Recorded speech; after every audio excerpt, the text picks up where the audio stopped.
After a record-setting snowstorm, I'm watching the potential for record-setting cold heading into the overnight. We'll show you how close we get to a record just ahead. The snow has stopped, but Lexington city leaders are hoping drivers will stay home tonight, where roads are still a wintry mess. And north of Lexington, some travelers told us they decided to turn around and go back home after spending just a short time on the roads. Tracking, alerting, protecting. WKYT News starts now with First Alert Weather.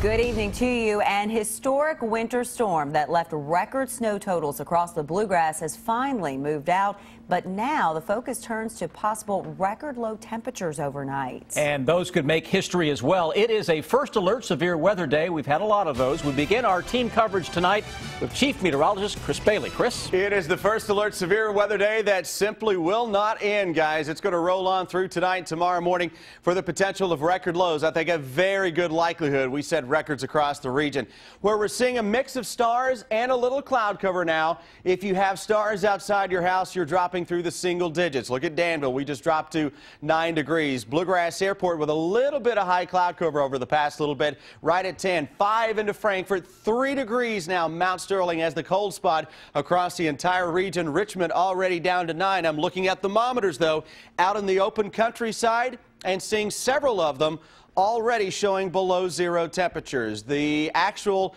thermometers that are near the airports will catch up soon enough as we go through the remainder of the overnight. Lexington, we're shooting for 2 below tomorrow morning.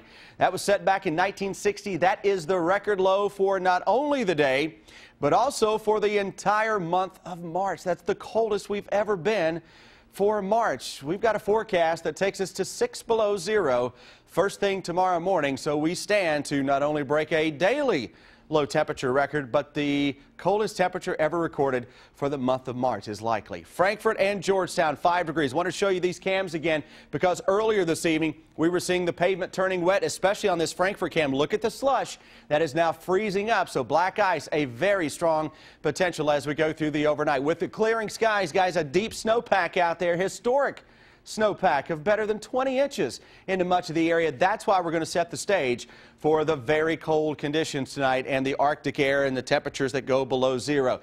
Look in Lexington, just a hint of some clouds hanging tough. Got a few little areas of clouds. Moral of the story, we're going to get rid of the clouds over the next little bit. The more stars you see, the colder your thermometer will be first thing tomorrow morning below zero. Where do we go from here? Can we finally break out of this? We'll show you not only the hour-by-hour forecast, guys, but especially the 7-day that offers some hope for a change. That's in 10 minutes. Okay, Chris, we like that. Here's the latest on the impact of this winter storm. The governor has declared a state of emergency for the entire state. That opens the way for the National Guard to help out. Lexington city leaders have activated their homeless plan to get as many people out of this cold weather as possible, and the city also canceled trash pickup for tomorrow. Dozens of schools and universities will be closed tomorrow. That includes Fayette County Public Schools and the University of Kentucky. Check the bottom of your screen for a full list.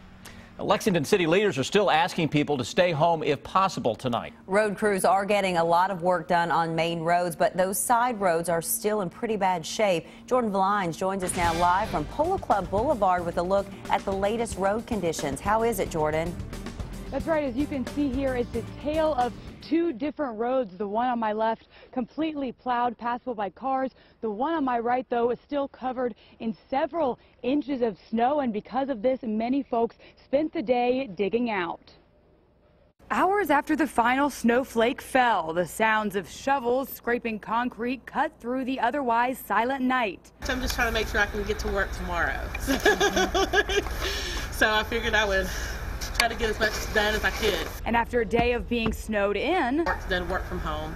Michelle Jones is one of many who spent their Thursday digging out. So I figure if I get out here and get myself a section of it, then tomorrow morning it won't take as long to get it done. Then I can hopefully get out and work some. And with only a few houses on her street, her roads aren't considered top priority for plowing by city road crews. Because we didn't get the scrapers up in this section. Meaning that this time-consuming job is one she's handling all her own. We're on our own. I said their arms are our scrapers. Each scrape of her shovel, just progress in getting through this snowstorm's aftermath. And just remember that although these roads may look clear, black ice will still be a concern tonight. Live in Lexington, Jordan Valines, WKYT. Jordan, thank you. Lexington City leaders say they have a 100-person snow removal team. The city also hired contractors to help. Crews have been working 12-hour shifts. Well, many people have decided it's just too risky to travel tonight with the road conditions, and some of those who did hit the roads quickly learned it was a mistake. Garrett Weimer talked to someone in Scott County who decided to turn around and go home. He continues our First Alert weather team coverage. Drivers have seen it all the past couple of nights. Expressway started getting really bad, a lot of snow, ice.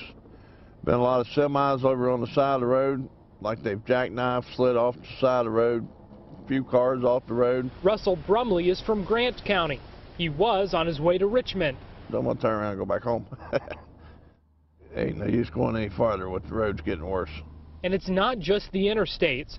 As for the county roads here, it's just a battle with that much snow. The sun may have helped the salt on the road do its job and melt some of the snow and ice, but with these frigid temperatures, all of that stuff that melted could just refreeze. We can't do a whole lot with ice, and it's zero, so we're going to do what we can today, come back in the morning, put down more salt.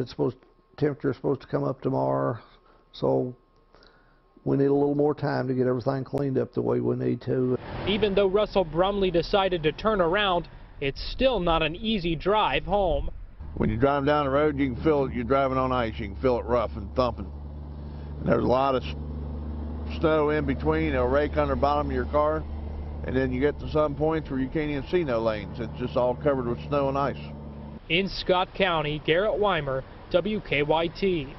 Scott County Road Department leaders say a new snow plan has helped improve communication, and snow removal has been smoother this time around.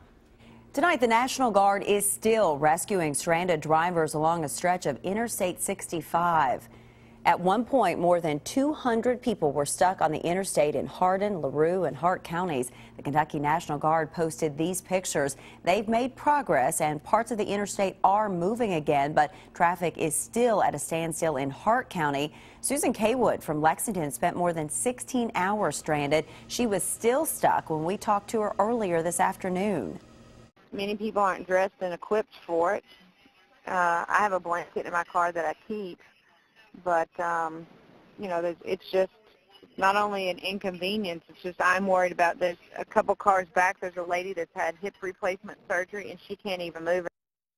Well, good news. Kaywood told us that she started moving again about 6 tonight. Shelters have been opened up in Hardin County to help all those stranded drivers. Tonight, some people are dealing with both heavy rain and high water. That's the case in Franklin County. People living near Elkhorn Creek told us the water rose into their backyards, and in some cases, it came dangerously close to their homes. Keep an eye on it. We kept pretty good eye on things pretty much all night, and fighting with the sump pump and the water coming in. Elsewhere in Franklin County, the snow made travel very difficult throughout the day. Even the Frankfort Walmart had to close because so many employees couldn't get to work. Travel restrictions are still in place in Franklin County until noon tomorrow. Many roads in eastern Kentucky are still dangerous for drivers tonight. In Perry County, highway crews say main roads like Highway 80 are now passable, but the side roads are still a concern, and they say for them, high water is also a big issue. The big problem has been the flooding, because we've had so much snow it's laid on, and then we got the rain, and then we got more snow, and now we're dealing with the runoff from the rain plus the runoff from the snow melt. High water kept road crews from pre-treating roads Wednesday, so now they're working 16-hour shifts to remove snow from roads in Perry County. And take a look at this eyewitness video that Greg posted on our Facebook page tonight. He says he shot it just above Cumberland Falls today. The river is much higher than normal. Greg tells us the water is nearly at the sidewalk level near the observation point. If you have eyewitness pictures or video, we always would like to see them. Just share them to our Facebook or Twitter using the hashtag WKYT Rules Winter. That's some Tonight, actor Harrison Ford had to be rushed to the hospital after his vintage plane crashed. Investigators say the plane crashed on a golf course near Los Angeles. Firefighters say Ford was the only person on board and was taken to the hospital with moderate injuries. Investigators say Ford reported engine failure shortly after takeoff and was trying to return to the airport at the time. Tonight, we're tracking the investigation into a shooting that injured a Wolf County man. It happened just before 4 this morning at a home on Highway 191 in Campton. State police say that someone entered the home and fired shots, hitting 52-year-old Garland Noble. Police say the shooter then left. They're not sure who that person is. They say Noble is stable at a hospital. 2 people face charges tonight after a burglary at a Laurel County home. The Laurel County Sheriff's Office arrested 36-year-old Finley Hall and his girlfriend, 48-year-old Elizabeth McNew. Police say an elderly woman woke up this morning to find Hall standing next to her bed holding a pipe. Police say that Hall became startled and took off, but they say deputies pulled up and arrested him as he tried to leave. They say McNew was in the getaway car outside the home. Some evacuations have been ordered near an Illinois town tonight after a freight train loaded with crude oil derailed and caught fire. Smoke can be seen for miles after the derailment near the town of Galena. Emergency officials have evacuated everyone within a mile of the derailment. Firefighters say they can only get to the scene by using a bike path, so they're having a tough time putting out the fire. At this point, they're letting it burn out. There's no word on what caused the derailment. Some frightening moments for passengers on a Delta Airlines jet today when it skidded off the runway at New York's LaGuardia Airport. It was snowing when the flight arrived from Atlanta this morning. Investigators say the plane veered left after landing, hit an embankment, and crashed through a fence. Passengers say they feared the worst. The wheels did not grab, they didn't take, and immediately you heard the spinning. We felt like we skid probably for 20 seconds. I grabbed the seat in front of me, started to pray.